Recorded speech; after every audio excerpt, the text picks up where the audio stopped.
Ya, ¿dónde pongo con más tranquilidad?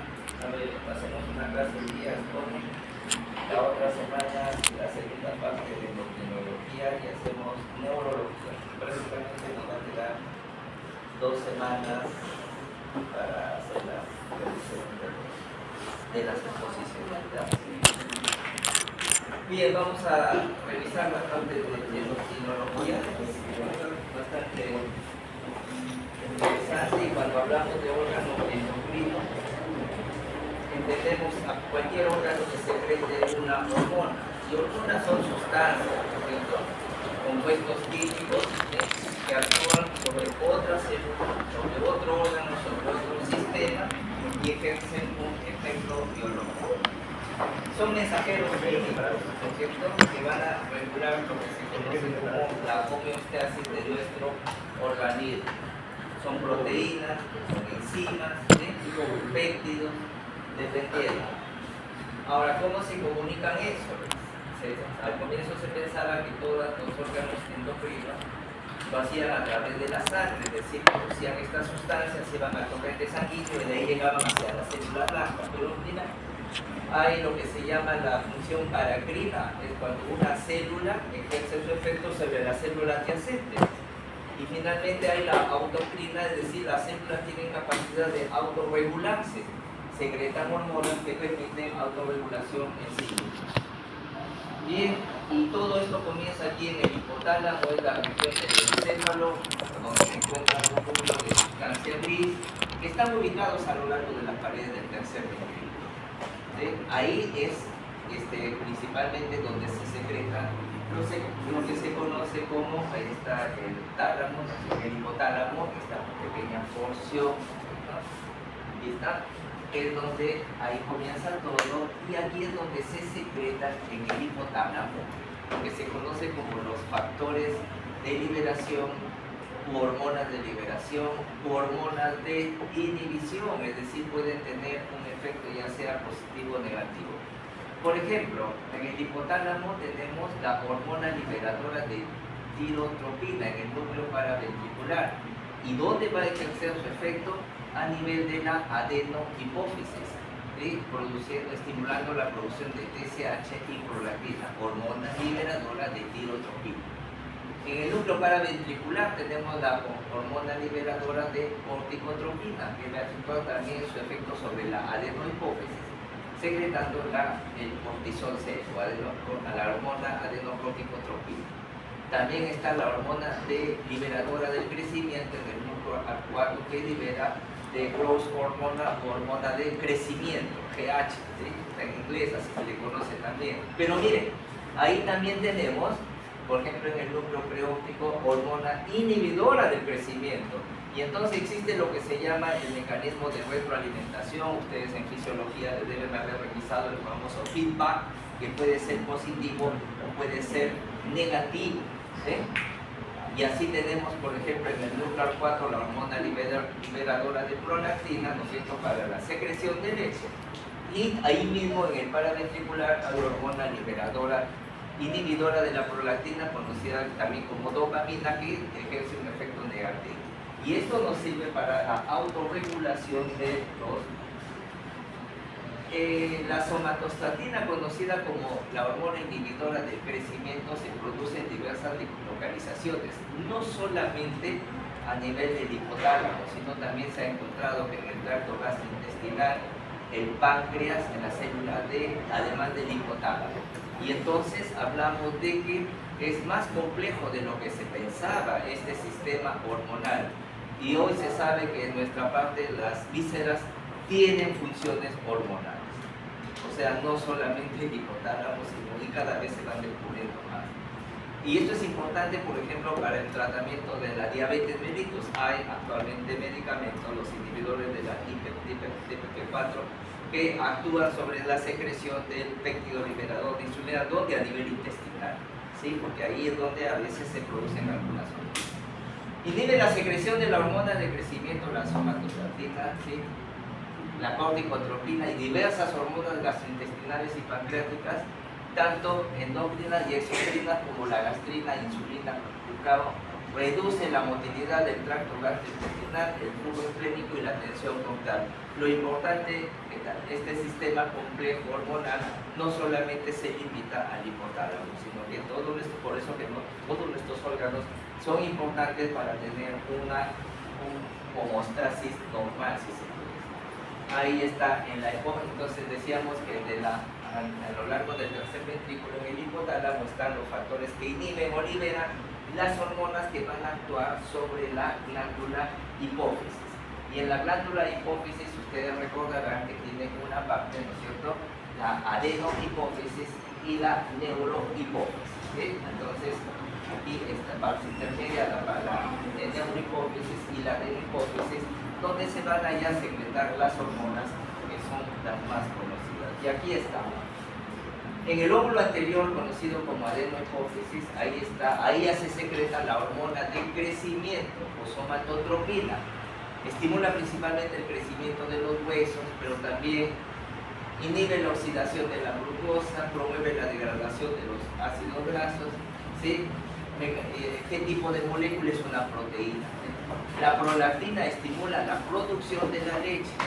En la adenohipófisis también está la hormona estimulante de la glándula tiroides, que va a estimular la producción de hormonas tiroideas. En este caso es una glucoproteína. Está la adenocórtico trófica, que estimula la corteza suprarrenal y es la que produce el cortisol. La folícula estimulante, importante para la maduración del folículo ovárico, y en el hombre también la espermatogenesis. Y finalmente la hormona luteinizante, que estimula la ovulación y formación del cuerpo lúteo, importante, ¿se acuerdan?, para la anidación del óvulo a nivel del útero. Y en la parte posterior, lo que se llama la parte nerviosa, ¿no es cierto?, está la hormona antidiurética, también conocida como vasopresina. Mire, no se produce en la misma neurohipófisis, sino que la neurohipófisis actúa como una zona de almacenamiento. Estos se forman en el núcleo supraóptico paraventricular, ¿sí? Y sobre la neurohipófisis actúa, como les digo, ahí se almacenan los gránulos de vasopresina, y que básicamente va a regular el metabolismo del agua. Y también están las oxitocinas, igual en los núcleos supraópticos, ¿para qué es importante, ¿no es cierto?, para la contracción uterina durante el trabajo del parto, y también el reflejo de eyección, no la formación, sino la eyección de la leche en la mujer durante el puerperio. Entonces ahí tenemos dos hormonas en la parte nerviosa, la oxitocina y la vasopresina, conocida también como hormona antidiurética. Términos que debemos de conocer como el hipopituitarismo y el panhipopituitarismo. Hipopituitarismo es una deficiencia parcial de una o varias hormonas, pero cuando falla toda la glándula, a eso llamamos panhipopituitarismo. Entonces tiene que ver con la intensidad, con la severidad del daño que ha sufrido, ya sea la adenohipófisis o la neurohipófisis. Hablamos de insuficiencia hipofisiaria, ¿no es cierto?, cuando no hay la glándula no cumple la función adecuada, no secreta las hormonas en forma adecuada para cumplir sus funciones, y las causas son múltiples: tumores, lesiones, traumatismos, cirugías, radioterapia en cabeza y cuello, falta de flujo sanguíneo, ahí vamos a hablar sobre el síndrome de Chicago, algunos fármacos que pueden inhibir, infecciones, meningitis, tuberculosis, sífilis, enfermedades infiltrativas, sarcoidosis, iotistiocitosis, hemocromatosis y pérdida grave durante el parto, pérdida de sangre durante el, hablamos de Chicago, o necrosis hipofisiaria postparto. Todas esas pueden lesionar la glándula queda insuficiente, lesionada para producir las hormonas de acuerdo a los requerimientos metabólicos. Y aquí ustedes están, esa es la famosa silla turca, cela turca, donde se encuentra ubicada la hipófisis. Mira, una buena radiografía del cráneo nos permite determinar la ubicación y si existe o no lesión a ese nivel.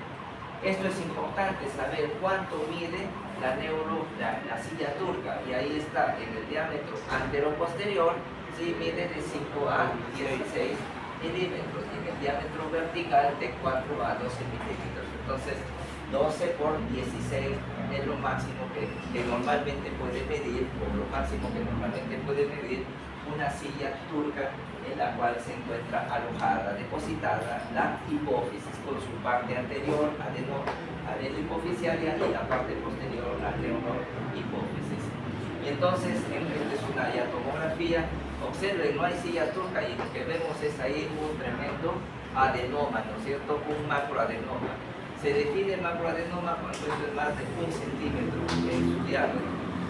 Tremendo tumor que ha desplazado, ha destruido la silla turca, ¿no es cierto? Que debía ser, no sé si acá se puede ver, ¿sí? La neurohipófisis y la adenohipófisis, que es la parte anterior, pero en vez de esto solamente ahora se ve un macroadenoma gigante. Hablemos del síndrome de Sheehan, ¿sí? Que es causa de hipopituitarismo, ¿sí? Es una afección que generalmente se presenta durante el parto en las mujeres. ¿Por qué razón? Y ahí está la causa. Durante el embarazo, la glándula hipofisiaria es susceptible de sufrir isquemia. ¿Por qué razón? Porque en la mujer, ¿no es cierto?, que experimenta un sangrado excesivo, ¿sí? La pituitaria, hay aumento de tamaño fisiológico durante el embarazo, crece la glándula pituitaria y necesita un mayor flujo sanguíneo para ser irrigado. Y si en el parto hay un sangrado más o menos, moderado, inclusive o considerable, puede privar a esa glándula que requiere un gran flujo sanguíneo de sangre y entra en isquemia. No sucede en otras condiciones porque ha habido casos de mujeres que han experimentado sangrado por otras causas, por hemorragia digestiva alta, ¿no es cierto? Qué sé yo, por traumatismos, con niveles de hemoglobina que han llegado a 3, 4, 5 y nunca han hecho Sheehan. ¿Por qué? Porque durante los periodos no asociados al embarazo, la glándula pituitaria es normal, es pequeña, no requiere mucha irrigación, pero en el embarazo sí crece. Entonces es vulnerable a cualquier caída de la hemoglobina. Miren, ¿y qué es lo que va a producir? En orden así ascendente. Primero, ausencia de lactancia. Y se dice que este es el primer síntoma. Y aquellas mujeres que después de un parto en que les ha habido un sangrado considerable, dicen, no tengo leche, no puedo dar de lactar a mi hijo. ¿Y qué es lo que le dice la suegra a la mujer que le dice al esposo? Te has casado con una mujer que es aragana, no quiere dar de lactar. No, y puede ser el primer síntoma del síndrome. Y así le dicen, esa mujer que te ha sacado no puede ni dar de comer a sus hijos. Puede ser un Sheehan, y es el primer síntoma, ¿no es cierto?, ausencia de lactancia. 2, en segundo lugar, las hormonas gonadotróficas, y el paciente entra en amenorrea permanente. La hormona de crecimiento también, pero como ya alcanzó la persona su desarrollo, casi esa no se nota mucho. Las hormonas tiroideas, estos pacientes hacen problemas de hipotiroidismo. Y finalmente la adrenotrófica, que es lo que tiene que ver con la glándula suprarrenal, y estos pacientes empiezan a hacer anorexia, pérdida de peso, presión baja, hipoglicemia, pérdida de cambio. Todos estos son síntomas de insuficiencia suprarrenal. Entonces un paciente con Sheehan, ¿no es cierto?, incapacidad, disminución de la prolactina por incapacidad para dar de lactar, alteración de las hormonas gonadotróficas, amenorrea, alteración de la hormona de crecimiento. Sí, no se nota mucho en la mujer porque ya alcanzó su desarrollo, pero sí, deficiencia de la hormona tiroidea, hipotiroidismo e insuficiencia suprarrenal. De todos estos, la mujer no se muere porque no da de lactar, no se muere porque tiene amenorrea, no se muere, pero estos sí.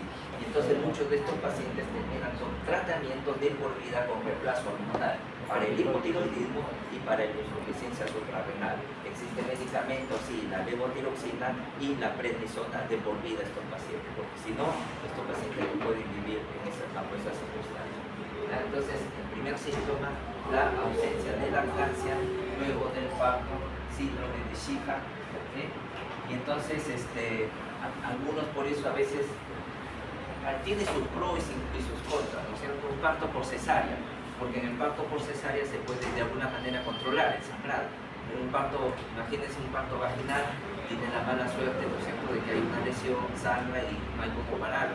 O tiene un útero flácido y no puede, ¿sí?, y útero hipotónico y sigue sangrando, y ahí hay que colocar hormonas. Entonces, vean ustedes ya las ventajas y desventajas de lo que es un parto por cesárea o un parto natural. En el parto natural el estrés es bueno para el niño porque estimula el sistema respiratorio, no así en el parto por cesárea. La bacteria también. En el parto por cesárea a veces se pueden equivocar en la edad, ¿sí? En la edad gestacional, porque todo lo hacen por ecografía y de repente nace un niño muy prematuro, ¿sí? A diferencia del parto natural que se supone, pero no es frecuente, pero cuando sucede varios pacientes que han padecido el síndrome. El síndrome de la silla turca vacía o célula turca vacía, ¿no? Es una entidad neuroradiológica, hay una hernia, entonces se mete pues la meninge se mete a la silla turca y empieza a comprimir a la glándula, le empieza a compresión que lo empieza a lesionar.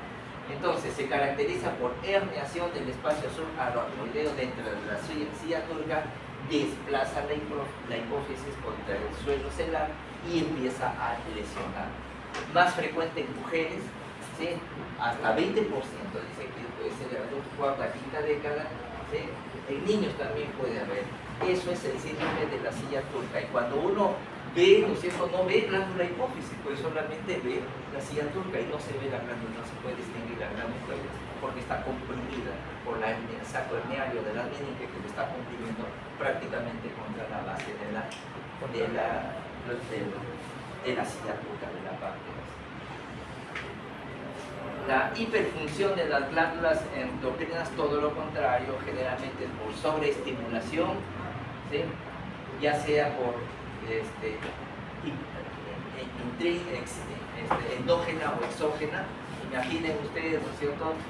Te tomas Soledad hormonas tiroideas, demasiada dosis, estimula la glándula tiroides.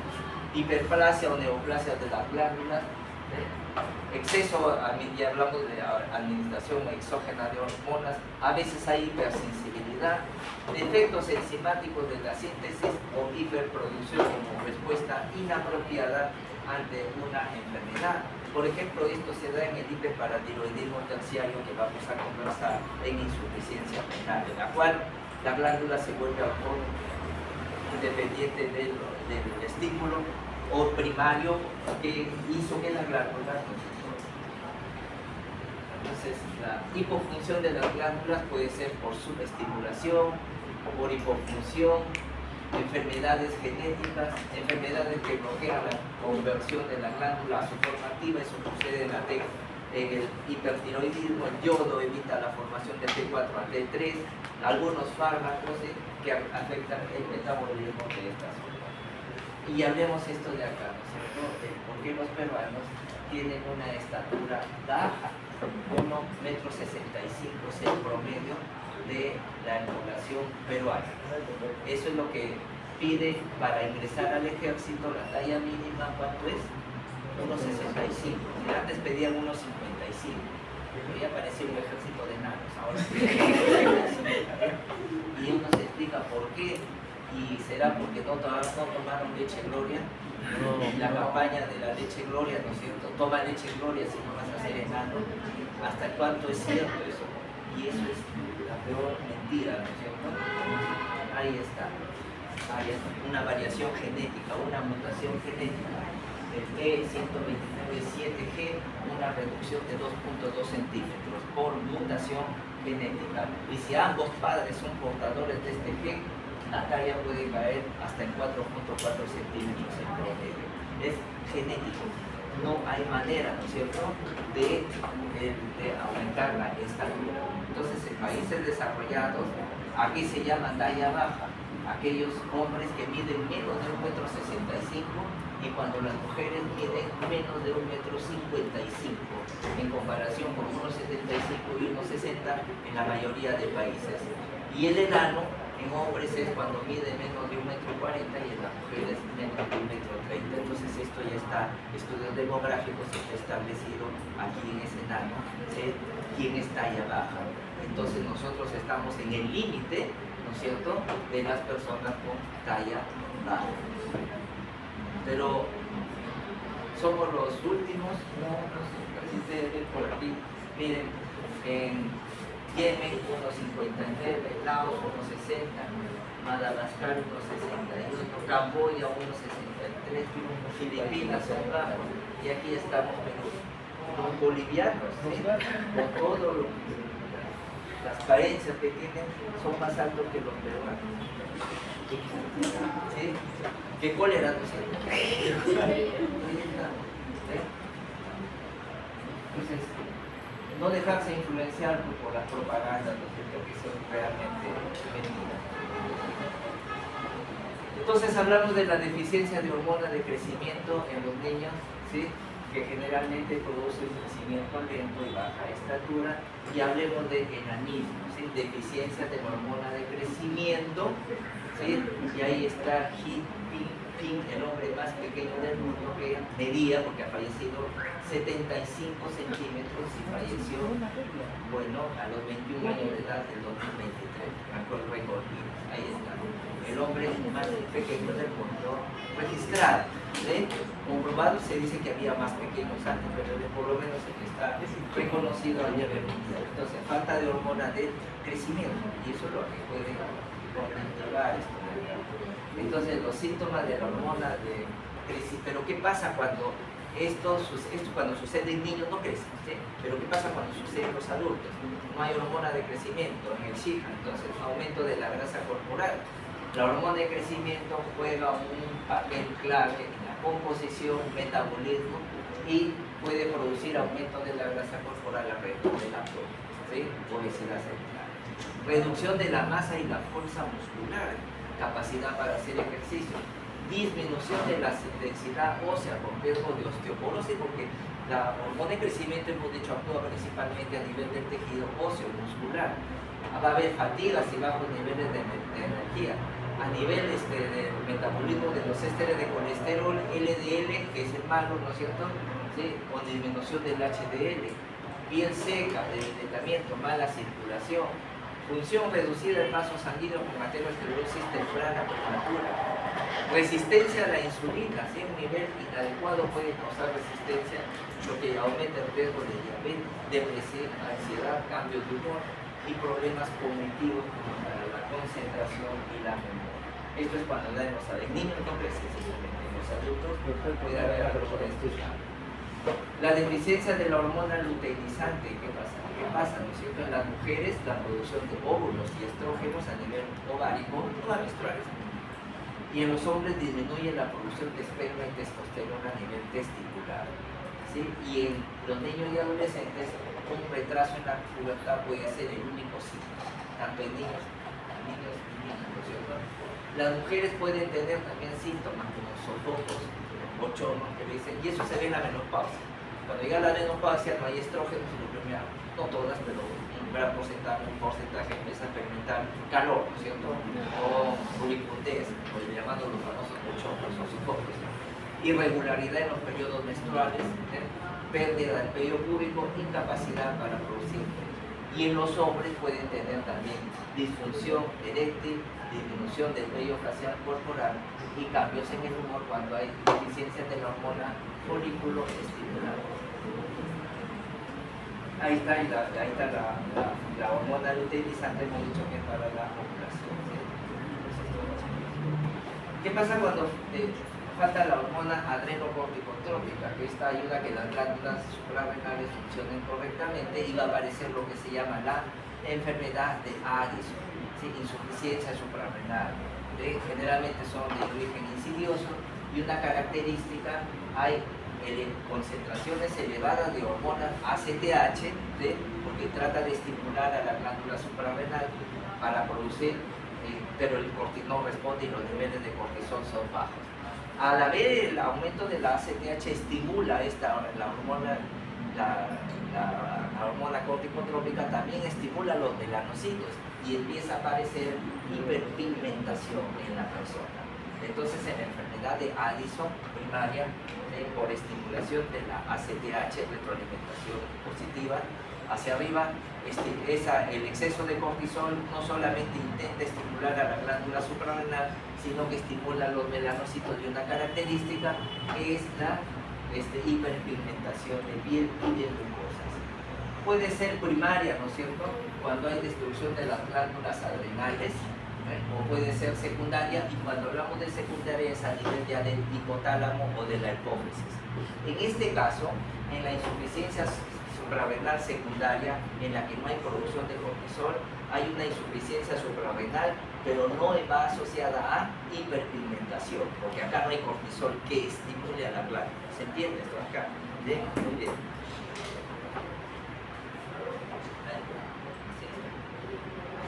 Entonces, hablemos sobre, ya queremos tocarle sobre la insuficiencia suprarrenal primaria, la principal causa, dependiendo en qué latitud nos encontramos. En países desarrollados, Estados Unidos, Europa, hemisferio sur, norte, el 80-90% de las causas de destrucción de la glándula suprarrenal, de insuficiencia renal suprarrenal primaria, es por problemas autoinmunes, anticuerpos que destruyen la glándula. Pero todavía en países en desarrollo como el Perú sigue siendo la tuberculosis la principal causa de destrucción de la glándula suprarrenal, ¿sí? Al estar destruida no va a haber cortisol, ¿sí?, por más estímulo que le des a esa glándula. Luego hay algunas condiciones congénitas, bueno, cuando hay una adrenalectomía, cuando hay tumores, algunos drogas, ¿no es cierto?, como el mitotano, etomidato, el ketoconazol, que ya casi no se usa como antimicótico, pueden bloquear, ¿no es cierto?, la producción de cortisol. Y un paciente que tenga una hemorragia. Y cuando es secundaria, estamos hablando cuando es a nivel de la hipófisis y del hipotálamo. Entonces, tumores hipoficiarios o en la región hipotalámica destruyen la adenohipófisis y simplemente no produce hormona adrenocorticotrópica que estimule a la glándula suprarrenal, ¿sí? Hipofisis linfocítica, exceso de corticoides, el síndrome de Sheehan, ¿se acuerdan?, puede lesionar la glándula y producir insuficiencia suprarrenal de tipo secundaria. Por ejemplo, en el síndrome de Sheehan, que es una insuficiencia renal secundaria, ¿habrá hiperpigmentación?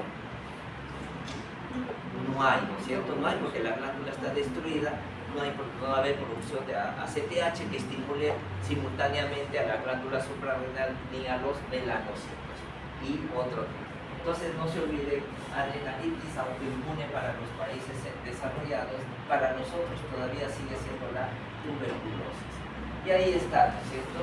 En la enfermedad de Addison va a haber deficiencia de mineralocorticoides, ¿sí?, que estimulan la reabsorción del sodio y la excreción de potasio, deficiencia de glucocorticoides que tiene que ver con la presión arterial, es la responsable de la hipotensión, la insensibilidad a la insulina, ¿sí?, que altera el metabolismo de los hidratos de carbono, ¿sí?, reducción de estimula la producción, aumenta la concentración y que estimula lo que les dije, ¿no es cierto?, al haber insuficiencia suprarrenal primaria, la ACTH estimula, además de la glándula suprarrenal, a los melanocitos, y ahí está el factor que estimula a esta.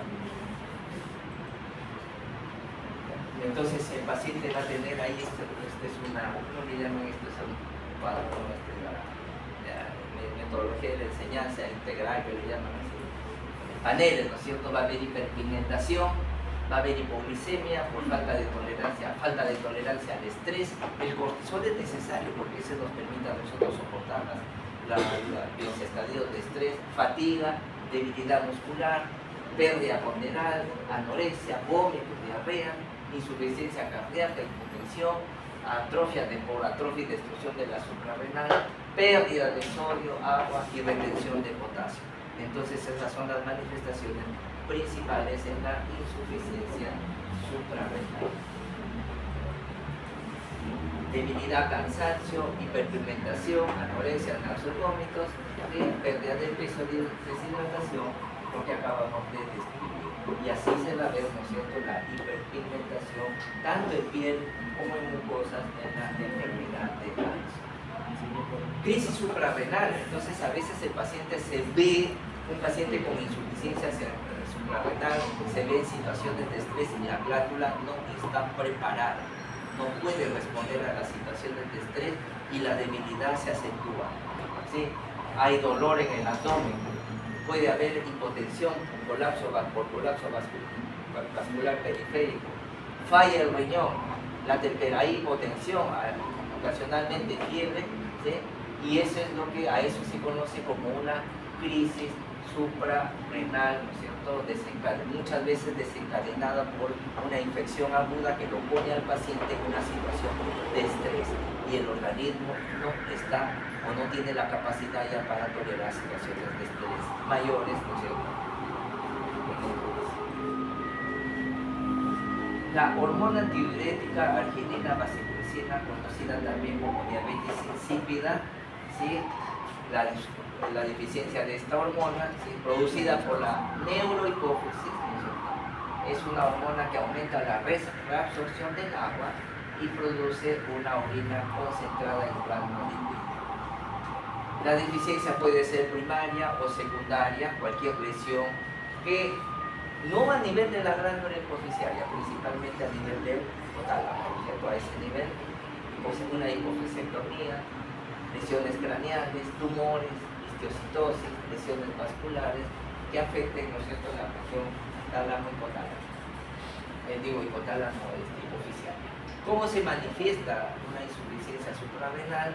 Puede ser insidiosa o abrupta, dependiendo, y los síntomas de la deficiencia puede ser la polidipsia y la poliuria, pero no asociada a hiperglicemia, diabetes. Por eso se le llama esta diabetes insípida, a diferencia de la diabetes mellitus, que es la diabetes mellitus, ¿no es cierto? En alusión a la miel, al azúcar de la miel. En la deficiencia secundaria va a haber síntomas de las lesiones asociadas a evaluación. Entonces el paciente tiende a beber grandes cantidades de líquidos y excretar grandes volúmenes. Miren, entre 3, poliuria, hasta 30 litros al día de agua. ¿Se imagina? 30 litros al día. De orina muy diluida, con osmolaridad baja, menos de 200. Hemos dicho que la osmolaridad normalmente es mayor que 400 milosmoles. Aparece nocturia. Si se acuerdan que habíamos dicho, ¿sí?, la inversión del ritmo orinal, más en la noche que en el día. Y si no se reponen las pérdidas, deshidratación, hipovolemia, colapso vascular. ¿Se imaginan que pierde 30 litros y no lo puede reponer? Entonces, el síndrome de secreción de la hormona antidiurética o vasopresina es la principal causa de hiponatremia. Entonces, esta hormona producida en la neurohipófisis ayuda a controlar la homeostasis de los líquidos, aumenta la reabsorción de agua a nivel de la nefrona distal, produciendo una orina concentrada en plasma líquido. ¿Sí? Entonces, si la secreción es inadecuada, los síntomas van a haber hiponatremia con disfunción del sistema nervioso, con osmolaridad plasmática bien baja, 240, normalmente es 280 nuestra osmolaridad, y los síntomas pueden a veces ser sutiles, cambio del estado mental, de la persona. Cuando el sodio es menos de 115, ya empieza a haber compromiso de la conciencia, irritabilidad, hiperreflexa, convulsiones, coma y puede morir. Sodio por debajo de 100. ¿Cuánto es el valor normal del sodio? ¿Recuerdan? Entre 135 y 140, 155, ¿no es cierto? 145, 155, 135, 155. Pero imagínense, tener un sodio menos de 115 o 120, eso es un punto de riesgo para las convulsiones, coma. A ver, 135. 145. ¿Por qué se produce secreción inapropiada de la hormona antidiurética? Ahí está, ¿no es cierto? Generalmente las neoplasias, principalmente el cáncer de pulmón. ¿Y por qué el cáncer de pulmón provoca? ¿Sí? ¿Saben por qué? Porque produce la neoplasia. Produce enzimas. Los trastornos neurológicos aquí puede ser por lesión directa de la hipófisis. Algunas enfermedades pulmonares y otras, ahí está VIH, desnutrición, neumonía, abscesos, todas ellas son causas de deficiencia. Cuando hay deficiencia de la prolactina, ¿no es cierto?, es en el momento, la prolactina es la hormona que le indica a la madre cuándo debe producir la leche, y los bajos niveles implican que la mujer no puede producir leche en cantidades adecuadas para amamantar. O sea, básicamente la producción de la leche. La oxitocina para la eyección de la leche. Hablemos de la hiperfunción, y aquí hay acromegalia y gigantismo. ¿De qué depende? Es la misma hormona, pero ¿qué depende? Unos hagan gigantismo y otros acromegalia. De desarrollo, de la edad de desarrollo. Si ya se cerraron las epífisis en los hombres alrededor de los 18 a 22 años, ya el exceso de hormona de crecimiento le va a ocasionar, ¿sí?, acromegalia. Si todavía no ha cerrado, va a seguir creciendo. Entonces depende del gigantismo antes del cierre de las epífisis, que está entre los 18, 21, 22 años. ¿Ves? Entonces en la acromegalia, que va a haber agrandamiento de los huesos faciales, sobre todo los huesos planos, las manos, los pies, agrandamiento de las glándulas sebáceas, ¿sí?, y agrandamiento de la mandíbula, prognatismo y macroglossia. En cambio, en el gigantismo hay exceso de crecimiento y las personas tranquilamente sobrepasan los 2 o más metros. Y ahí está, ¿sí?, la acromegalia y el gigantismo, la misma hormona. El problema es cuando comenzó a hacer el efecto excesivo en estas personas. En el Perú hemos tenido, ¿no es cierto?, el gigante del Perú, ¿cómo se llamaba? Margarito, ¿sí? Ya murió, ¿no es cierto? Sí. Tenía problemas de displasia de cadera, cataratas. No, la vida no es tan fácil para esto, ¿verdad? Hablemos de la prolactina, la hiperprolactinemia. ¿Cuándo se habla? Cuando los niveles están por encima de 20 a 25 nanogramos y se asocia a subfraternidad. Esto ha sido aprovechado, ¿no es cierto?, en países en desarrollo, como hay buenos programas, en la indicación que tiene de amamantar a los niños hasta los 2 años de edad. ¿Por qué dar lactancia materna hasta los 2 años de edad? Porque ¿qué hace la estimulación de la lactancia materna? La estimulación de prolactina. Y la estimulación de prolactina, ¿sí?, se asocia a menopausia. La mujer ya no menstrua y es un método natural, ¿sí?, de embarazo, ¿sí?, o para evitar el embarazo, un método natural. Entonces, en países como África, ¿sí?, en la cual se empezó a recomendar que los niños recién fueran destetados hacia los 2 años, porque después de 2 años la mujer se ha recuperado y puede volver a salir embarazada con menos problemas. ¿A qué? Se imagina mujeres que dan a luz y a los 3, 4 meses de haber dado a luz vuelven a embarazarse. O sea, la calidad de vida es hay deterioro de la condición física de la mujer. Entonces, la hiperprolactinemia inducida se utiliza como un método método anticoncepción. Pero hay mujeres que nada de eso y empiezan a tener hiperprolactinemia, generalmente tumores, ¿sí?, craniofaringios, enfermedades infiltrativas, leucemias, una serie de prolactinomas y algunos fármacos, ¿no es cierto?, como los bloqueadores dopaminergios, la metoclopramida. Estamos usando bastante metoclopramida nosotros, pues es un prokinético, ¿sí?, pero en los adultos mayores ya no creo que tengan problemas de prolactinemia. En los estrógenos, los opioides, tramadol lo usamos bastante, pero no estamos viendo problemas de prolactinemia porque estamos usando a dosis terapéuticas. Eso sí tenemos cuidado, ¿sí? Otras causas, cirrosis, insuficiencia renal, el estímulo de la mama, ya hemos dicho, ¿no es cierto?, la lactancia materna, ovario poliquístico, el estrés, una serie de causas pueden ocasionar esto, ¿no es cierto? La manifestación clínica de la hiperprolactinemia en orden decreciente, irregularidades menstruales, galactorrea, ¿no es cierto?, la secreción de leche no asociado a la lactancia materna, a eso se llama. Hay problemas de infertilidad, cefalea, porque muchas de las causas de hiperprolactinemia son por tumores hipoficiales. Conforme va creciendo, va presentando compresión a nivel del craneal con cefalea, alteraciones visuales, hipopituitarismo. Y en el varón también puede haber, pero menos frecuente, impotencia, pérdida de líbido, cefaleas, nuevamente por los tumores, Alteraciones visuales, porque por encima de la hipófisis, ¿qué estructura nerviosa pasa? El quiasma óptico. Entonces, cuando crece el tumor puede comprimir el quiasma óptico y va a empezar a tener problemas de amaurosis, de déficit de los campos visuales, hipopituitarismo, y también el hombre puede tener galactorrea, dependiendo, pero si es hombre o mujer, más se da en las mujeres este problema, ¿no? O sea, ¿sí? Ya. Y entonces por eso es importante evaluar a los pacientes que tienen cefalea, ¿no es cierto?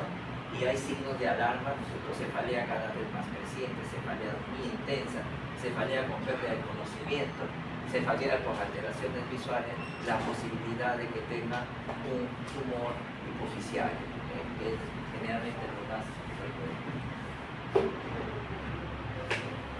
Y miren, si bien es cierto, se ha definido hiperprolactinemia cuando es por encima de 20 a 25 nanogramos por mililitro, pero miren, que puede, hasta 70 nanogramos puede ser iatrogénica, hasta fisiológica puede ser. De 700 a 250 pensar en microadenomas, ¿sí? Tumores pequeños. De 250 a 1000 macroadenomas. Y más de 1000 se asocia a cáncer a nivel de la glándola. Entonces los niveles de la prolactina tienen valor predictivo para el caso de los prolactinos o hiperprolactinos.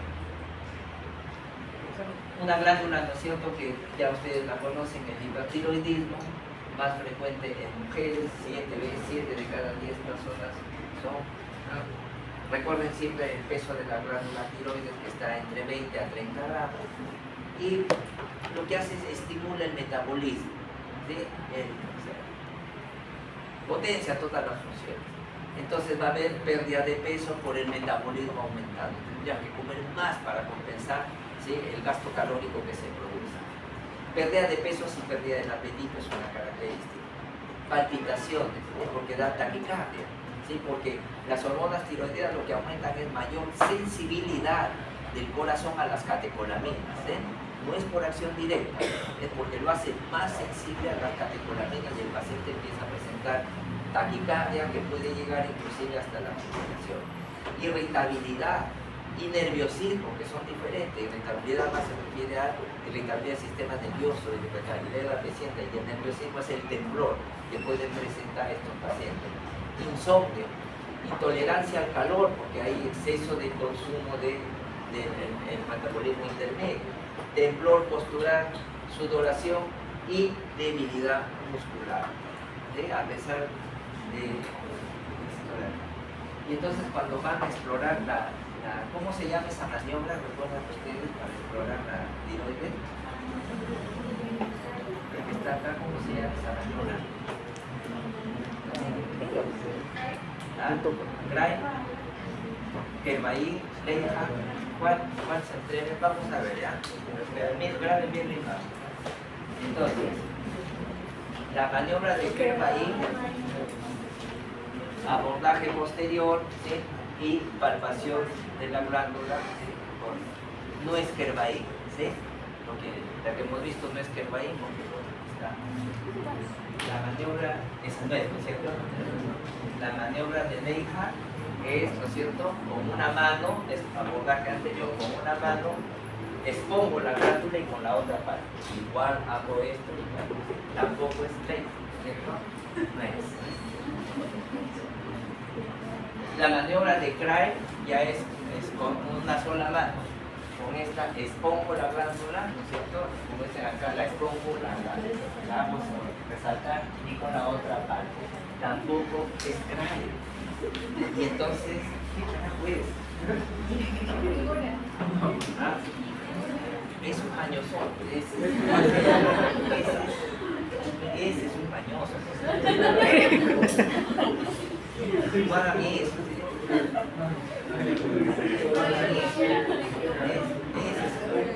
Es mañoso. Debe ser del día miércoles. Hay algunos pacientes a veces que el bocio está sumergido en el tórax, ¿sí? Y no se ve porque el bocio está. Y entonces existe la maniobra de Marañón, en el cual Al elevar los brazos, eleva el bocio y el bocio comprime las estructuras a nivel del hueco torácico. Entonces, entonces al comprimir eso, al comprimir los brazos, se empieza a producir disnea, el paciente se pone rubicundo para comprobar si hay un bocio endotorácico sumergido, que al elevar las manos estoy elevando todo, ¿sí? Toda la glándula tiroides sumergida. Eso es la maniobra de Marañón. Pasa. Lógicamente las hormonas tiroideas, las hormonas tiroideas regulan el oxígeno, intervienen en el mantenimiento del peso, mantienen la temperatura, el metabolismo del colesterol. También participa en el crecimiento, no basta solamente la hormona de crecimiento para completar nuestro desarrollo, también interviene ahí. Diferenciación y maduración del sistema, regula el metabolismo del caso, tiene múltiples funciones, y entonces hay muchas formas de hipertiroidismo.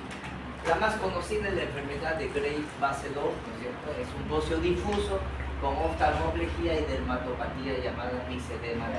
Pero hay pacientes que tienen lo que se llama el bocio multinodular tóxico, ¿sí? Que no se asocia a oftalmopatía ni mixedema. Hay predominio de síntomas y hay nódulos, ¿no es cierto? Hay múltiples nódulos hiperfuncionales. Hay lo que se llama el adenoma tóxico, que es un nódulo solitario, y hay algunas formas de llamadas tiroiditis, inflamación de la glándula tiroides, que puede ser aguda, puede ser subaguda, y hay una granulomatosa o de Kerpain, en la cual va hacia la fibrosis, entonces no se sabe la causa. Y la otra es la linfocítica, conocida también como enfermedad de Hashimoto, también se le conoce como tiroiditis linfocítica crónica o tiroiditis autoinmune. Esta enfermedad es más frecuente en jóvenes y sí, es un bocio indoloro, no hay oftalmopatía, no hay mixedema. Algunos tienen ligeramente. Tiene dos fases bimodal, tiene una primera fase durante la fase inflamatoria, va hacia el hipertiroidismo, pero después, conforme se va lesionando, destruyendo la glándula, puede ir al hipotiroidismo, se dice hasta el 40%, termina siendo hipotiroidismo. No todos. En algunas estadísticas hablan de riesgo de hipotiroidismo 5% al año, es el riesgo estamos hablando. Y entonces ahí un bonito trabajo, ¿no es cierto?, del universo de pacientes con tiroiditis de Hashimoto, cuántos se terminan realmente con hipotiroidismo, porque estas estadísticas son muy antiguas. Y entonces la enfermedad de Graves, ¿no es cierto?, es una enfermedad de origen autoinmune. Hay anticuerpos contra la TSH que estimula a la glándula tiroides, ¿sí? En honor a Robert Graves, médico irlandés, ¿no es cierto? Pero este Graves tiene más importancia en lo que es en la enseñanza médica, ¿sí? Miren, en la época que él enseñaba en Edimburgo, el profesor interrogaba al paciente y tenía un secretario que repetía las respuestas. El alumno no veía al paciente. Los estudiantes escuchaban alrededor tomando nota. La mayoría no podía ver al paciente y los estudiantes deben examinar, ¿no es cierto?, deben hacer sugerencias sobre la patología. Pero entonces era el secretario el que imitaba los signos y los síntomas que tenía el paciente y los alumnos al que veían el paciente. ¿Qué estaba haciendo el secretario? Antiguamente, ¿qué hacía? Lo que hoy se llama simulación, y lo que hoy les cobran a ustedes para hacer eso. Sí, ahora les cobran, o sea, no es nada, ¿sí? O sea, y Graves se opuso contra eso, dijo, no, el paciente, el estudiante tiene que examinar al paciente, ¿sí? Pero ahora están volviendo, pues, bajo otro nombre, ¿no es cierto? ¿Cómo le llaman? Sí, clase de simulación. Es la razón por la cual me han aceptado enseñar la simulación. Patogenia de la enfermedad, anticuerpos contra el receptor de TSH que estimula, ¿sí? Hablando de anticuerpos, hay tres tipos de anticuerpos, hoy ya se sabe cuál es la función. El anticuerpos enfermedad de Graves, anti-TSH contra el receptor de TSH. Hay los anticuerpos antiperoxidasa que están presentes hasta un 80% en la enfermedad de la tiroiditis de Hashimoto. Entonces, para tiroiditis de Hashimoto, anticuerpos antiperoxidasa y los anticuerpos antitiroglobulina para cáncer de, ¿sí? Cáncer de tiroides. ¿Sí? Ya son los tres únicos anticuerpos que en una época era inentendible, ¿sí? Porque salía una serie de anticuerpos y no se sabía para qué. Al final han quedado estos tres receptores del TSH, antiperoxidasa, Hashimoto y tiroglobulina para el cáncer de tiroides. Habíamos hablado de exoftalmos, ¿no es cierto? ¿Y a qué se llama ahora sí exoftalmos? Técnicamente es la producción del globo ocular. ¿Cuánto? Ahí está, depende de la raza. Sí, ¿no es cierto? La córnea, o sea, el ojo, la producción del ojo en relación al ángulo es mayor de 18 milímetros en los asiáticos, en sus descendientes, hablamos de exoftalmos. Para los caucásicos, los angloamericanos, 20, y para la afroamericana, 22. Ahí estamos, existen estas medidas, estas reglas, ¿no es cierto?, que miden, ¿no es cierto?, qué tan protruido está el ojo a partir del ángulo, ¿sí?, del ojo. Ahí están las medidas, ¿sí? No es que me parece que es más grande, parece que es más grande, ¿no? Esto está medido. Hay exoftalmos no asociados al hipertiroidismo, los hay, ¿no es cierto?, que puede ser un rasgo familiar. Muy bien. 80% pertenecen al síndrome, a la enfermedad de Graves, ¿no es cierto? Hay lo que se llama un síndrome neurosinergico. A ver, ¿qué síntomas más comunes? Nerviosismo, fatiga, palpitaciones, intolerancia al calor, pérdida de peso, ¿sí? Un 10%, mira, teniendo hipertiroidismo pueden aumentar de peso, es raro. Hay disnea, prurito, dispepsia, diarrea, raro, cialorrea, poliuria, oligomenorrea, pérdida de líquido. Ellas son menores. Puede aparecer el síndrome neurocirculatorio de la B, que es una ansiedad asociada a los pacientes con hipertiroidismo. Taquicardia sinusal es uno de los signos más precoces y constantes, y el otro es la fibrilación, que puede llegar hasta la fibrilación auricular. Signos menos comunes, onicolisis, que es el desprendimiento de la uña, de la parte externa, pérdida del cabello, debilidad muscular, caquexia, ¿sí?, atrofia, y a veces puede ser tan marcada que se ha llamado a la forma muscular de zombie. ¿Ah? Muy bien, entonces ahí está. Algo más. Dentro de las manifestaciones de Graves está el bocio difuso, la oftalmopatía y la dermopatía. Esa es la triada clásica para la enfermedad de Graves. 90% son menores de 50 años. ¿Sí? ¿Cuánto pesaba la glándula tiroidea? 20 a 30 gramos. ¿Saben por qué es importante? Porque cuando van a dar yodo radioactivo se da por gramo de glándula tiroides. Entonces uno tiene que aprender a saber si la glándula es 2, 3 veces más el tamaño de lo normal, 3 veces más, 90 gramos. Entonces yo doy yodo para una glándula de 90 gramos. Así se dosifica el yodo radioactivo para cuando hay tratamiento para eso. Hay oftalmopatía y dermopatía. Muy bien, esa es la triada clásica: bocio difuso, oftalmoplejía. Ahí está, ¿no es cierto?, la producción del globo ocular, el bocio difuso, y esta clasificación nos permite valorar qué tanto es el compromiso ocular, y no es aquel paciente clase 0, ¿sí?, el que solamente no tiene signos ni síntomas. La clase 1, la O, de solo signos limitados al párpado superior, de signos objetivos, el paciente siente como anemia. La clase 2, que corresponde a la S, de soft tissue, edema en tejidos blandos, los párpados ya están hinchados. La P, de proptosis, ¿sí?, o exoftalmos. La 4, compromiso de los músculos extraoculares. C, de la afección corneal. Y 5, de la agudeza visual. Entonces, a partir de 4, el tratamiento es quirúrgico, porque ya va a tener problemas para la visión. Ahí está la mirada azorosa, ¿no es cierto?, de sorpresa. Y hay algunos signos, el de Dalrymple, Stillbach, Gray y Moebius. El más conocido tal vez es el de Moebius, ¿sí? es la falta de convergencia de los ejes oculares cuando tú le acercas un objeto al paciente. Entonces, tú a estos... Se fue. Ahí está.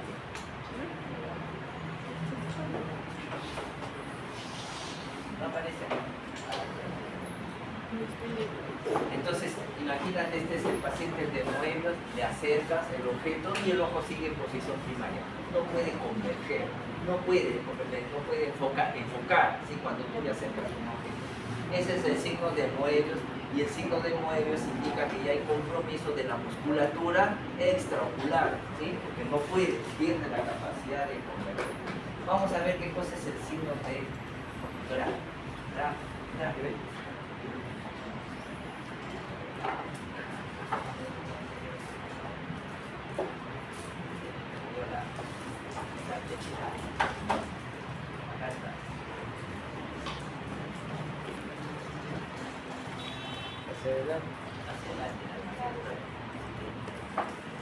Ya, el signo de Gra, el párpado superior no sigue el movimiento del globo ocular hacia abajo y queda la esclerótica en blanco, ¿sí? Entonces, no sigue pues el párpado, y es un párpado perezoso, ¿sí? Lid lag, así lo conocen también. Se queda, el ojo baja, pero el párpado se queda arriba, un párpado perezoso, signo de Gra. También se ve eso de aquí. Vamos a ver qué cosa es el signo de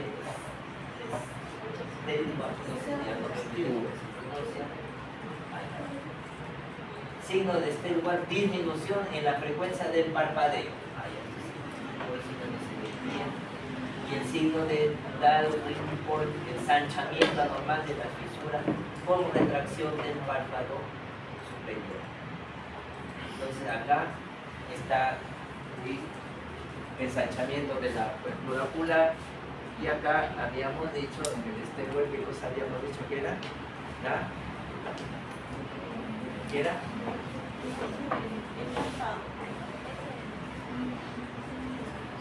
Entonces, disminución de la frecuencia, ¿sí? Se vuelve muy perezoso. Lento.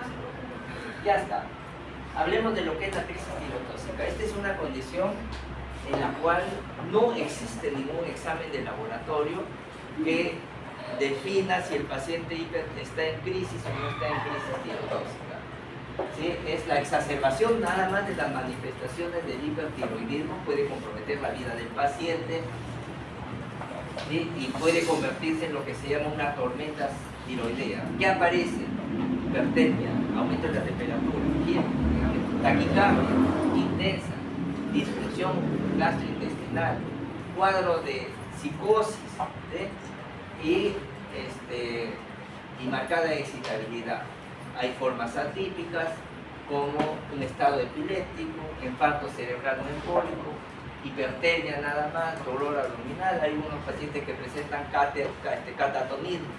Ya es tanta la excitación que se quedan como estatuas. ¿Ah? Vamos a ver. Y para eso existe lo que se llama la escala de Wartofsky. La escala de Wartofsky de alguna manera te da una idea qué parámetros debes tú evaluar en un paciente que tiene una crisis tirotóxica. La temperatura, ¿sí? La presencia de fiebre no asociada a infección debe hacer sospechar en un paciente con hipertiroidismo que está entrando a una tirotoxicosis o tormenta tiroidea. La presencia de taquicardia, ¿sí? Que puede llegar hasta la fibrilación auricular. La presencia de falla cardíaca congestiva. Síntomas más gastrointestinales, diarrea, dolor abdominal, náuseas, vómito, ictericia en casos severos, alteraciones del sistema nervioso central, agitación, delirio, psicosis, letargia extrema, es tanta la estimulación que ya queda neutralizado el paciente, convulsión, coma y un factor precipitante. ¿Sí? Y hay puntaje, ¿no es cierto? Más de 45, tormenta tiroidea.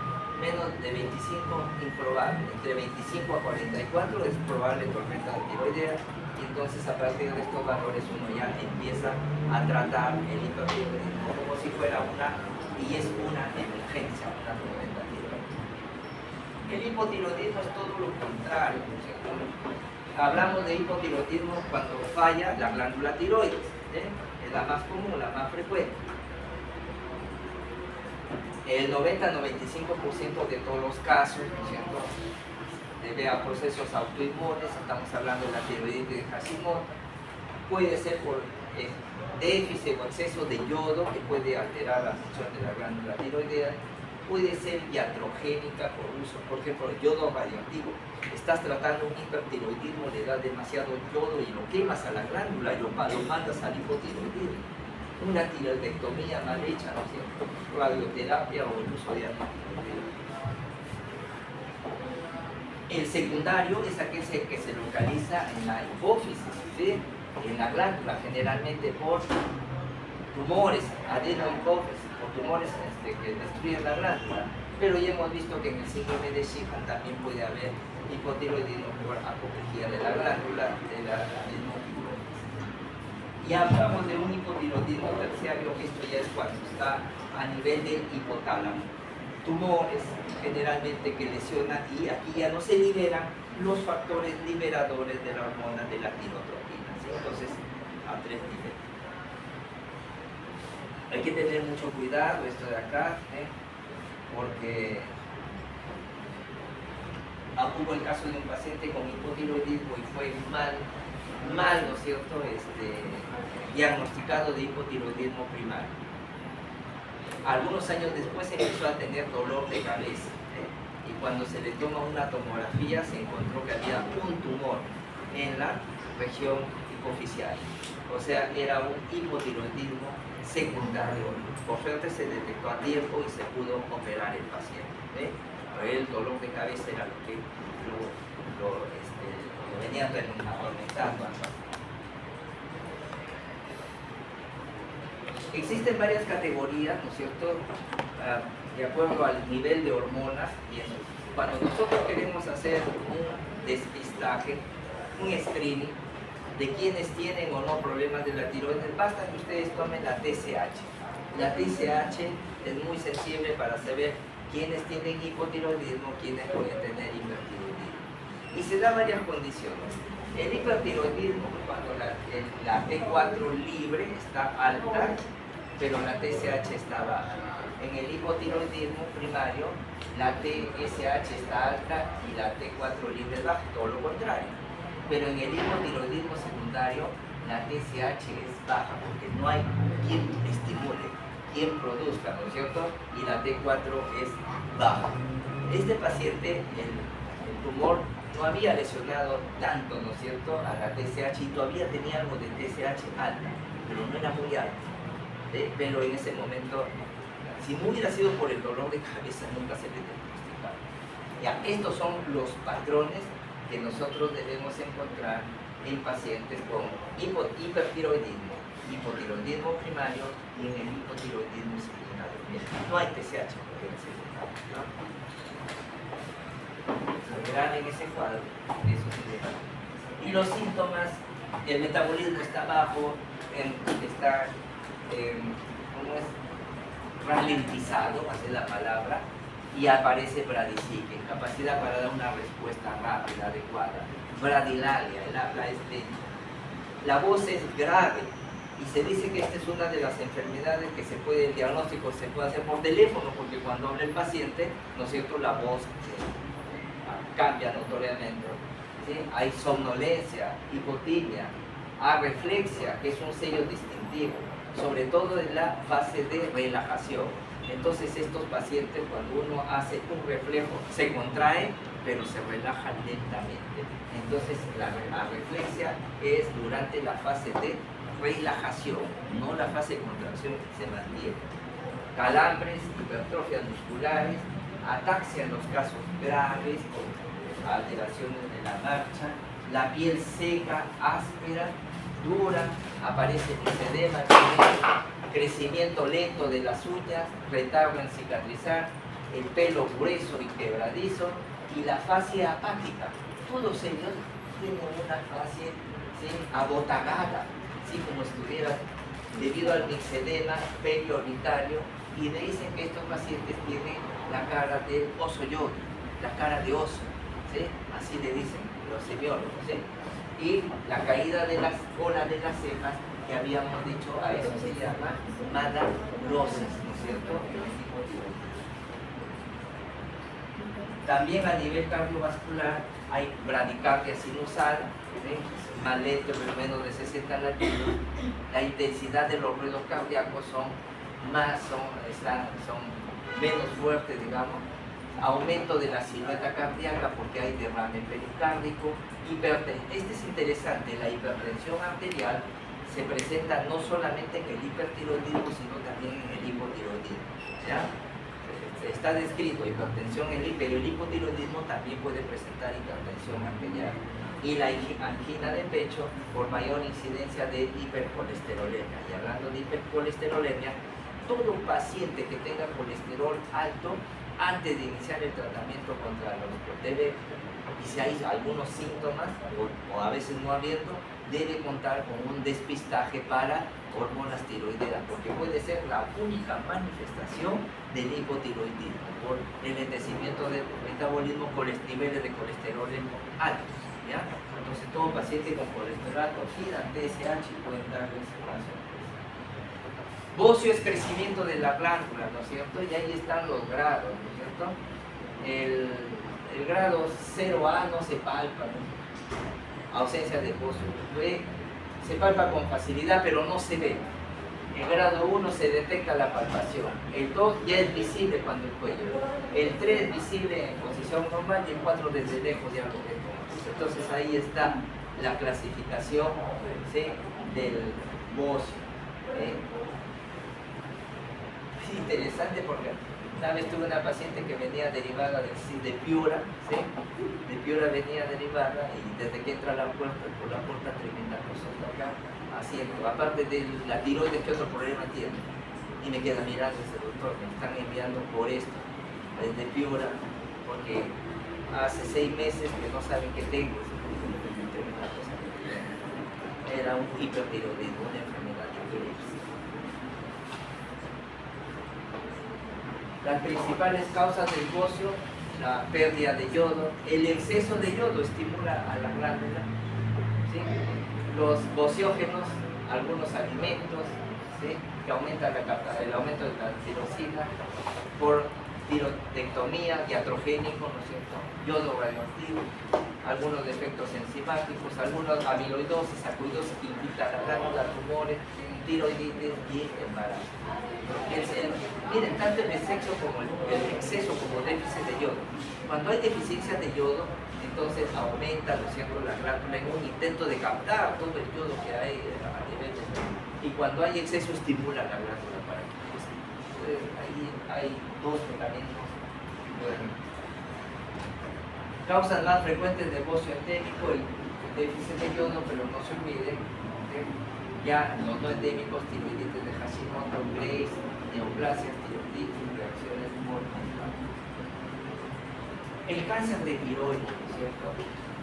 Generalmente todo bulto o masa de crecimiento rápido, que puede llegar hasta los oídos, ronquera, problemas de deglución, dificultad para respirar porque crece y va comprimiendo la tráquea, tos que no se debe al resfriado, y ahí tenemos la expectativa de sobrevida es alto, ¿sí? En general 97%, 98% a los 5 años, y por suerte el carcinoma papilar, que representa el 70-80%, es el menos agresivo, ¿sí? Tiende a crecer y a hacer metástasis muy lentamente, es decir, se puede detectar tempranamente. El folicular es más agresivo y se asocia a deficiencia de yodo, ¿sí?, pero el anaplásico, que representa el 2%, este es el más peligroso. Luego se presenta rápidamente, hacen metástasis a ganglios linfáticos cercanos y a distancia. El medular 3% usualmente son células que usualmente se encuentran en la tiroides y se asocia a otras conocidas como neoplasia toxinoporina. Entonces el papilar es más frecuente, menos agresivo, el anaplásico menos frecuente, desde que se instala empieza rápidamente a dar metástasis y es de crecimiento rápido. Bethesda, ¿qué cosa es Bethesda? ¿No es cierto? Es una clasificación histológica. Entonces, generalmente, estos pacientes que tienen bocio en consultorio nomás se procede a hacer una biopsia con aspiración de aguja fina y estos son los resultados, ¿sí? Hablamos de Bethesda 1 cuando fue insuficiente la muestra. O sea, ¿qué significa Bethesda 1? Vuelven a hacer. Bethesda 2, benigno. Cualquier masa, tumor, cualquier bocio, con Bethesda 1 solamente hay que observarlo nada más. Bethesda 2, indeterminado. Repetir la punción bajo guía ecográfica para darle la lesión. El Bethesda 3, ¿no es cierto? Bethesda 4, sospecha de cánceres y mejor ahí hacer la lobectomía. Bethesda 5, malignidad, lobectomía o tiroidea. Y 6, ya definitiva, es maligno, tiroidectomía total, ¿sí? Para estos pacientes. Entonces es una clasificación para valorar el grado de infiltración por células cancerígenas en pacientes que tienen tumores. Entonces una vez me preguntó una amiga, ¿no es cierto? A mi mamá le ha salido un Bethesda 2, ¿no es cierto? ¿Y qué significa? Más o menos me acordaba hasta 12, benigno la posibilidad de estar. Yo no me acordaba de nosotros, menos mal que no me preguntó de nosotros. Pero ya ustedes ya lo saben. Hasta entonces. La glándula paratiroidea son 4 glándulas que están inmersas en la grasa, ¿sí? Tiene que ver pues, con el transporte de calcio, la producción de vitamina D3 principalmente, ¿sí? A ver, entonces favorece la reabsorción de calcio a nivel tubular, favorece la reabsorción del calcio a nivel hueso, eleva el calcio plasmático, ¿sí? Y la hipocalcemia estimula la secreción de paratormona. Fundamentalmente tiene que ver con el metabolismo del calcio. Están inmersas en la grasa, ¿sí? Y entonces en el hiperparatiroidismo, por excesiva secreción, ¿sí? En general es rara y baja prevalencia, hay el hiperparatiroidismo primario, el secundario y el terciario. El hiperparatiroidismo primario, aquí generalmente las glándulas paratormonas se vuelven autónomas, ¿sí? La mayoría por adenomas que producen, no le interesa, y el paciente empieza a presentar hipercalcemia, ¿sí? El hiperparatiroidismo secundario, ¿sí? Es aquel en el cual ante un paciente que tiene hipocalcemia estimula pues a la glándula paratormona para que secrete más paratormona irregular. ¿Dónde se ve el hiperparatiroidismo secundario? ¿Cuál es esa condición crónica que cursa con hipocalcemia? Que tiene anemia, que tiene elevación del fósforo, que tiene creatinina elevada, que tiene urea elevada, la insuficiencia renal crónica. Entonces todo paciente con insuficiencia renal crónica tiene hiperparatiroidismo secundario porque todos cursan con hipocalcemia, con la excepción de aquellos que tienen mieloma múltiple. Y el hiperparatiroidismo terciario, miren, una vez que estimula la glándula, una vez que se estableció un hiperparatiroidismo secundario, no se sabe por qué estas glándulas se vuelven autónomas y ya no le interesa el nivel del calcio y empieza a secretar, ¿sí? Paratormona. Entonces, por eso, pérdida de la autorregulación del hiperparatiroidismo secundario que se vuelve autónomo y empieza a presentar hipercalcemia independiente ya del valor del calcio, ¿sí? La etiología del hiperparatiroidismo primario, ¿no es cierto? El adenoma es el más frecuente, ¿eh? Del secundario a insuficiencia renal crónica y del terciario también, insuficiencia renal. ¿Qué manifestaciones clínicas puede tener cuando hay hiperparatiroidismo? Litiasis, cálculos, ¿sí? Por el calcio, ¿sí? Nefrocalcinosis, ¿sí? Manifestaciones óseas, osteitis fibrosas quísticas, ¿sí? ¿Qué más? Radiológicamente desmineralización que puede llegar hasta la osteoporosis, ¿bien? Erosión de la cortical con reabsorción subperiostical acá. Observen ustedes cómo la cortical acá se ha reabsorbido. Estas imágenes como geodas se ven en el hiperparatiroidismo, a diferencia de la osteoporosis.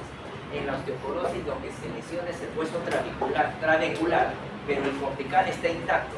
Entonces, cuando vean una cortical adelgazado, más que osteoporosis, piensen en hiperparatiroidismo. Ahí está. ¿No? Litiasis renal, acá está, miren, en la zona de los riñones, los cálculos, ¿no es cierto?, que se han impregnado. ¿Sí? Nefrocalcinosis, depósito de calcio en partes blandas. ¿Sí? Puede ocasionar eso de hiperparatiroidismo. Lesiones quísticas óseas, quistes, ¿verdad?, óseos o tumores pardos, ¿no es cierto?, que pueden provocar deformidades a nivel de la mandíbula. La astenia y fatiga por hipercalcemia, hasta en el 80%, sobre todo en la primaria. Hay atrofia, hiperreflexia, fasciculaciones. Trastornos psiquiátricos por el aumento del calcio, confusión, irritabilidad, depresión, alteración de la memoria. Trastornos gastrointestinales, anorexia, náusea, vómito, úlcera. El exceso de calcio estimula, pues, ¿no es cierto?, la secreción gástrica, y por eso que estos pacientes pueden tener, ¿no es cierto?, exceso de gastrina, ácido gástrico y desarrollar úlcera renal. Hipertensión arterial hasta en el 50% de los casos de pacientes. Lo que se llama la queratopatía en banda, que es depósito de calcio a nivel de la córnea, ahí se puede ver. ¿Sí? Trastornos articulares por de condrocalcinosis, por depósito de calcio. En el hiperparatiroidismo secundario, ese es interesante, da lo que se llama la osteodistrofia renal.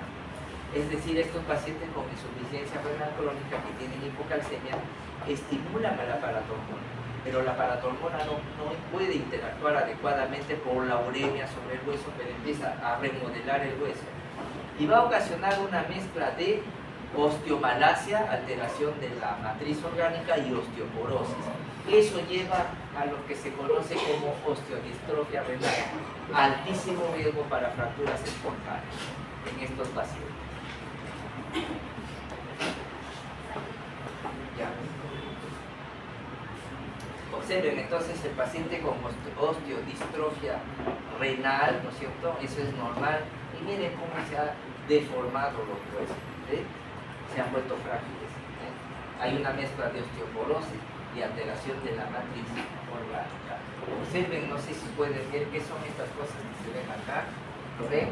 Son los vasos arteriales impregnados de calcio, ¿sí? Y que se empiezan a volver rígidos. Observen acá la arteria calcificada totalmente. Y el hipoparatiroidismo es todo lo contrario, ¿no es cierto? Es la falta de producción, puede ser idiopático cuando hay atrofia, puede haber un pseudo hipoparatiroidismo, que secretan hormonas pero son inefectivas, y el nivel del calcio está en su nivel normal o hasta abajo. Dos signos, ¿no es cierto?, que se ve, ¿no es cierto?, es, ¿cómo se llama esto de acá, este signo? Mano de partero. Sí, mano de partero. En la hipocalcemia puede haber un de corto, y vamos a ver.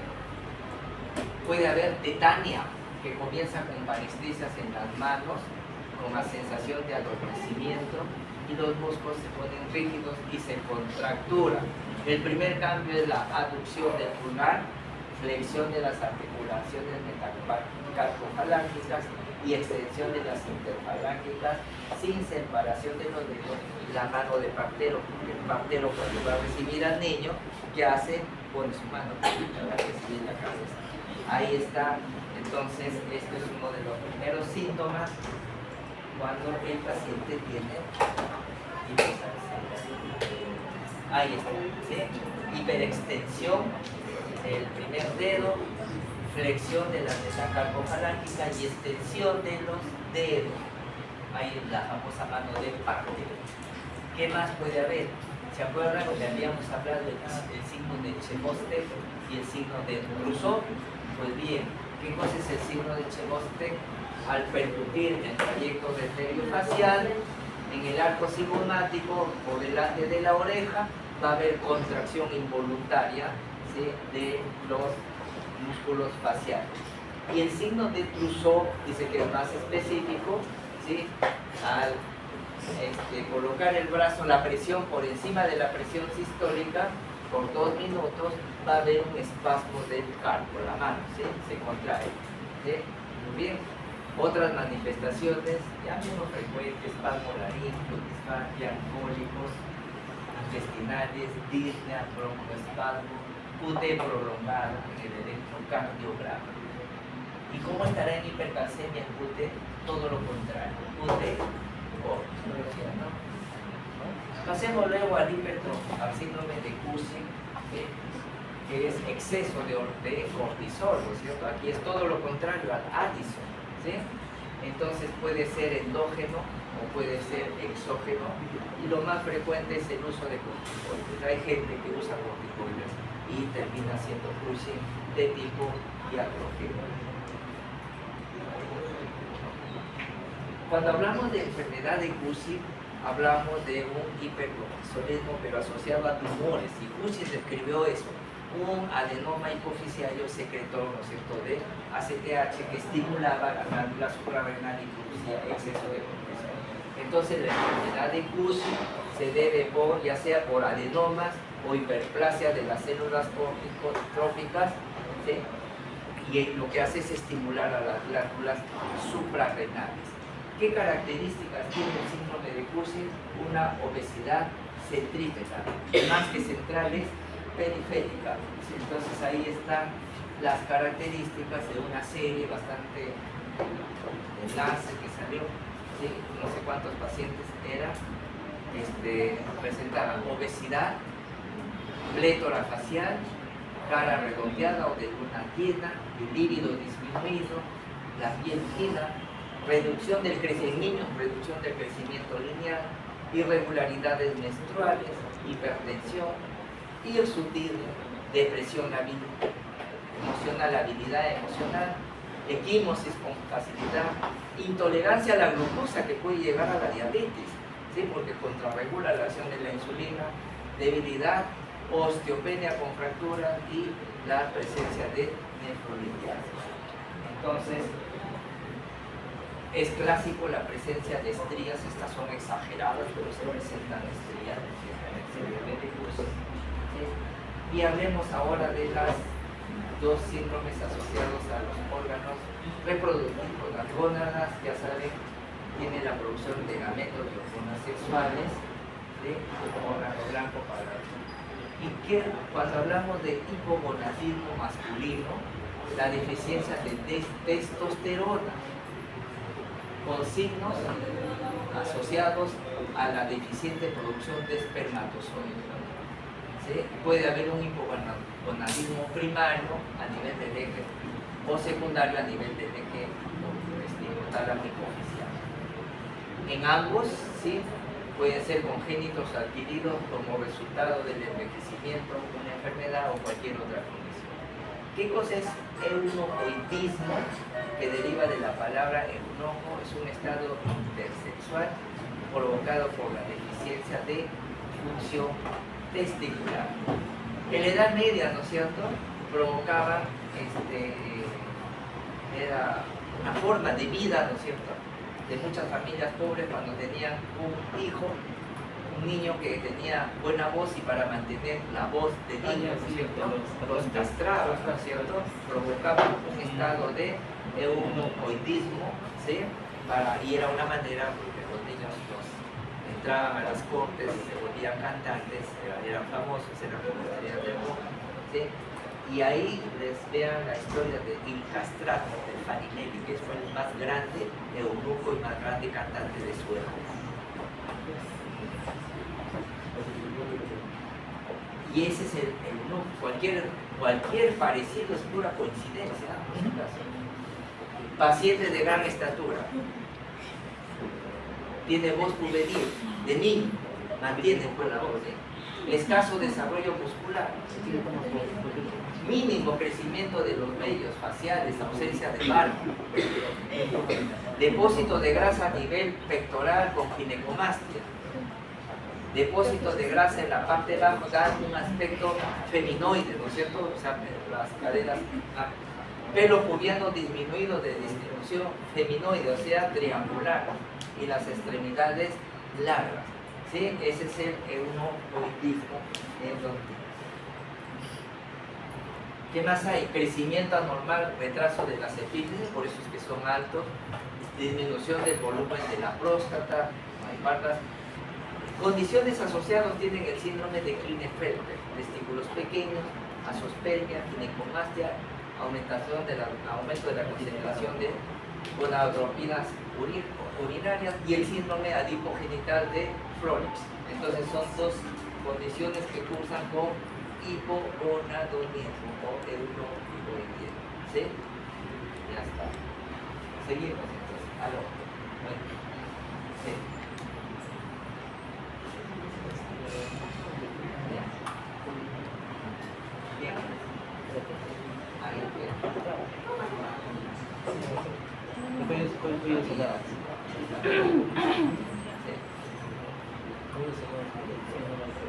Y el hipogonadismo ovárico, el eunocoidismo es en hombres y en la mujer hipogonadismo, ¿no es cierto? Igual no aparecen los caracteres secundarios, hay crecimiento excesivo de los huesos y las mujeres, ¿sí? Maduras, en mujeres maduras hay involución de los órganos sexuales. Una condición asociada a eso es el síndrome de TAC, la nosomía del cromosoma X son de talla corta, anomalía de los músculos oculares, tienen el famoso cuello alado, ¿no es cierto? Desde acá hasta el hombro, cuello alado, pliegues epicárticos prominentes en los ojos, infantilismo sexual, estrías gonadales.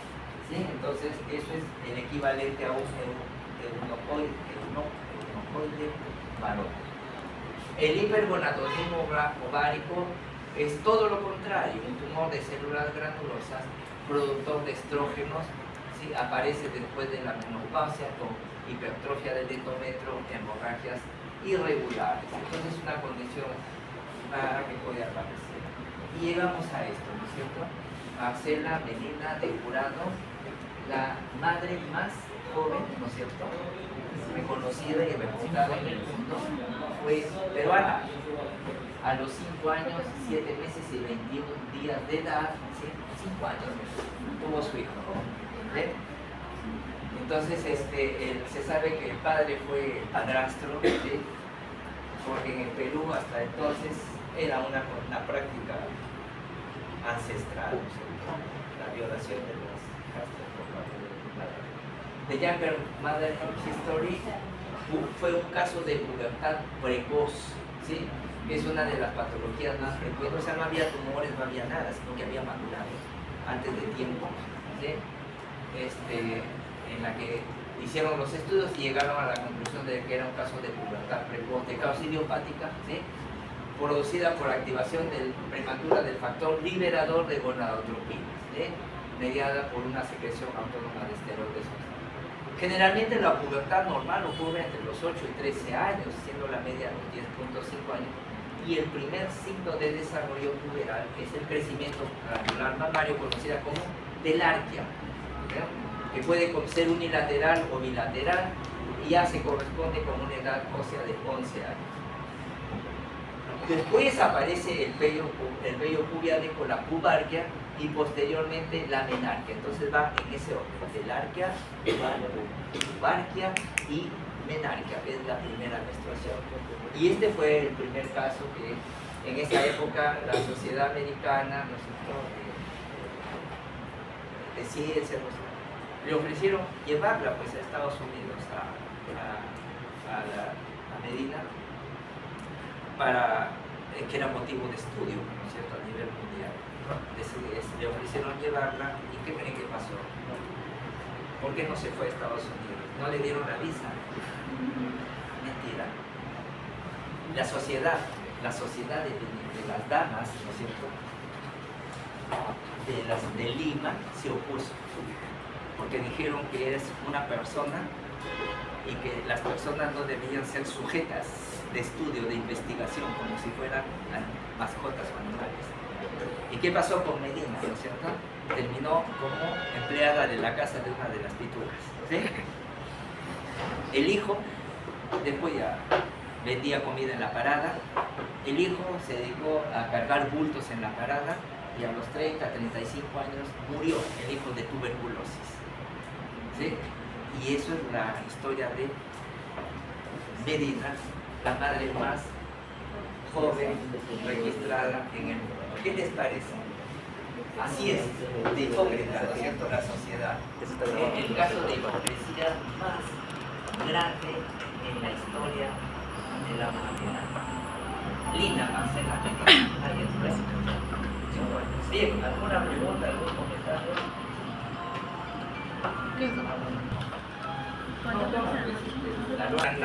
Así que, si gusta, procedemos a la exposición, si lo tienen listo, de grupo. Le toca ¿Venido? Y la próxima clase hacemos la segunda parte, que es diabetes, y empezamos con el examen neurológico. Ya. Y la exposición, y nos queda la semana 14 y 15, en la que vamos a seguir revisando, ¿no es cierto?, algunos temas que nos hayan podido quedar por ahí. ¿Ya? Estamos bien con ustedes, nosotros estamos atrasados. ¿Ya? Entonces, la exposición, y damos por terminada la clase, o quieren que sigamos.